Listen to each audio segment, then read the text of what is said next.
Good morning, crazy hair. I'm off to work, dog walking today, and then I'm going to come back and I'm going to tell you all about the cost of living on a boat.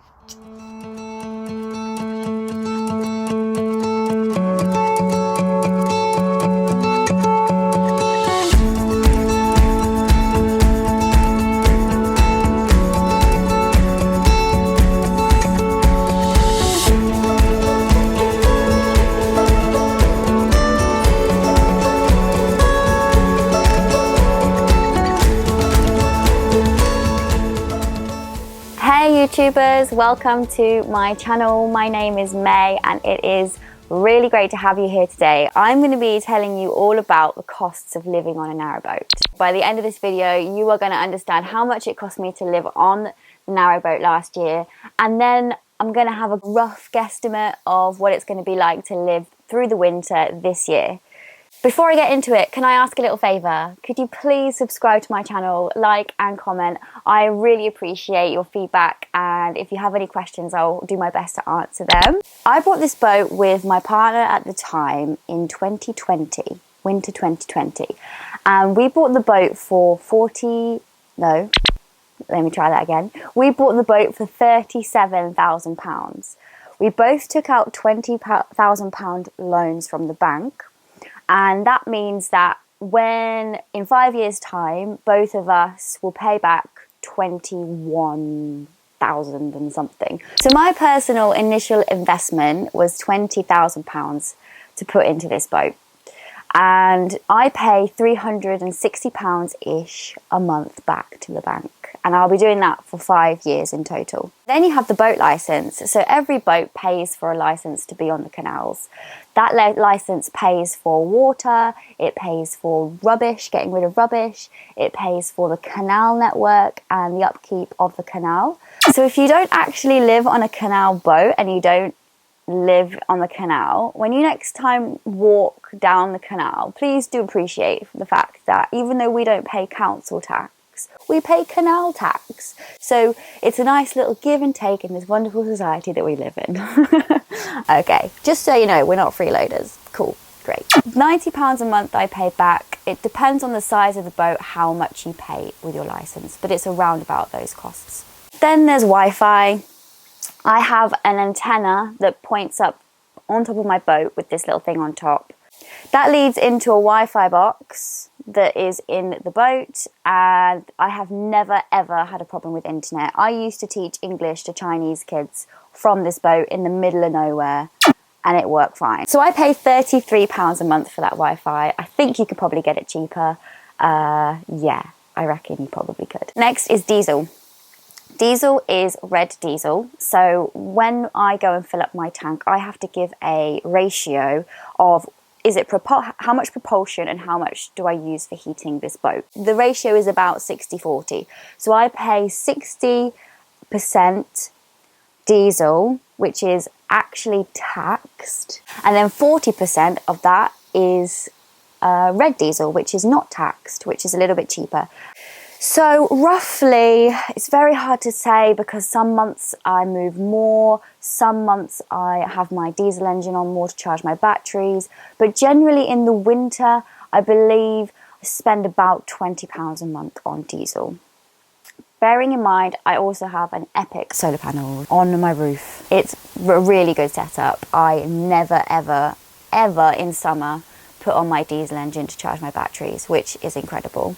Right, let's talk about keeping myself warm in winter, heating. So I have my amazing Rayburn Arga on about 6 months of the year, from about end of September, October, through to around about March, April. So that is pretty awesome. I love it. It is one of the most effective ways to stay warm throughout the winter, having a big old Arga. As long as I keep that thing going, it keeps me warm all winter, day and night. The problem is keeping it going sometimes. It can be really challenging, but by the end of winter, I absolutely have the knack of it. It just takes me a few months to get into it again. Coal has increased in price. So now I pay £17.50 per bag, which is about £5 increase from last year. So last year I spent on coal, over the 6 months of the year, I spent £36 a month. And now I'm going to be spending approximately £52.50 a month. So there's the increase in coal. I don't really use that much coal. I mainly use wood. Wood is basically free. I do forage my wood. I do have friends who are tree surgeons and I will pay them for that wood, but I intend to process it all myself. That's kind of my goal this year in winter, is to be a badass chainsaw girl and supply my own wood myself. Yeah, let's see how that goes this winter. And then there's gas. So the gas bottles, I have 2 gas bottles in the front of my bow, and they usually last me about a year, roughly. Because in the winter, I do not use gas very much. I cook on the Aga. I put my kettle on the Aga. It boils my hot water. It takes longer, but it saves so much energy. So I spend approximately £7.30 a month throughout the whole year on gas. And previously in 2021, I spent £6.10 per month on gas. So there is the increase there. Something you may be wondering about is hot water. So some boats, they have diesel heaters, so the engine will actually heat up the hot water, which is why there's quite a lot of boats out there that cost more in diesel, because the diesel ends up heating up the hot water. My system is really effective. So in the summer, I have an immersion heater, so the solar panels charge the batteries, and then the batteries heat up my hot water. I never put on my diesel engine in the summer. The sun does the job, which is amazing, so it's all free. And then in winter, my Aga is attached to a back boiler, which heats up these pipes that go into my hot water system. So in winter, I have hot water through the Aga. The wood and the coal heats up the hot water, which is amazing. So every morning, usually, I have hot water, and usually on the weekends, I have hot water. So I either have my showers in the morning or on weekends. And if I want to wash up or have a cup of tea, I'll either use the hot water that's been on the Aga, or I will boil it through with the gas. Yes, that's hot water. Something to mention is I put a lot of savings away. So it sounds cheap, but there are a lot of costs. Surprise costs that pop up out of the blue and you have no idea that they're coming. So let me break down the maintenance costs from 2021. I have some notes here because there's a lot. In 2021, I blacked the boat, and that blacking the boat is putting on this bitumen black paint on the hull of the boat to protect the boat from rust. You need to do it every 2 to 3 years. I have a really old boat, so I do this every 2 years. I want to look after her. She was born, she was made in 1981. So yeah, she's an old girl and she needs looking after. There was also some work done on the chine. Now the chine is the sacrificial wear edge on the edge of the boat that goes around the bottom of the hull. And that is when I scrape things across the floor of the canal when I'm moving along. If I hit any rocks and stuff, then it wears away the sacrificial edge rather than the hull of the boat.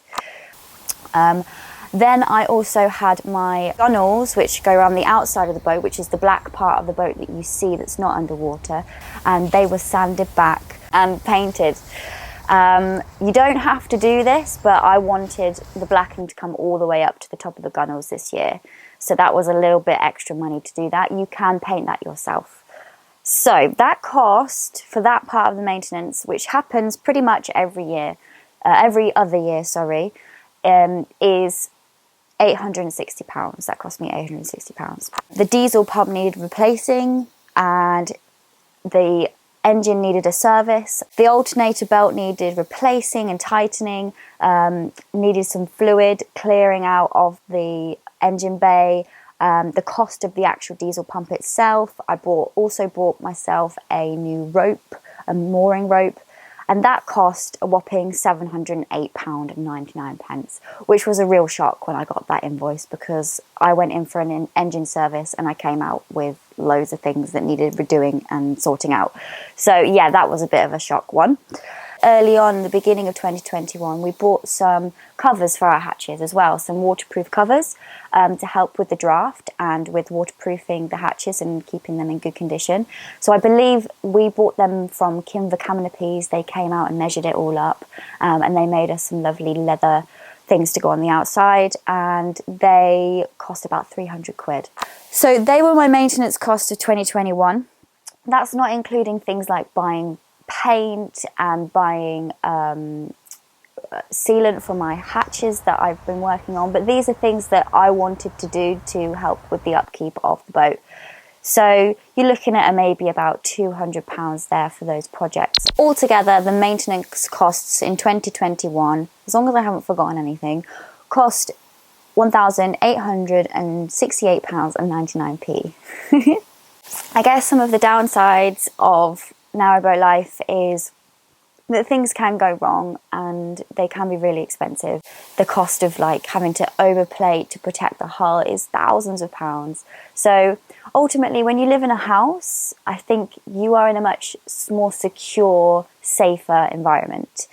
Every person is different. I am quite hardy. It's the beginning of October and I still haven't put my fire on. I only have about 2 showers a week. I live in thermals. You've got to consider when moving on to a narrowboat and having all these different ways of creating energy that there are going to be certain ways that are better for you. So if you're someone that gets cold easily, that needs hot water all the time, that has regular showers, you may need a different kind of system, which may be a bit more expensive. So there are lots of things to consider when moving on to a narrowboat and living on a narrowboat, what kind of person you are and what your needs are and how to meet those needs.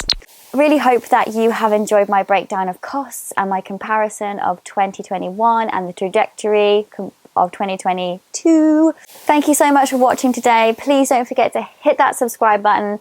It's just down there in the corner, and I will endeavour to answer all of your questions and comments in the comment section of this video.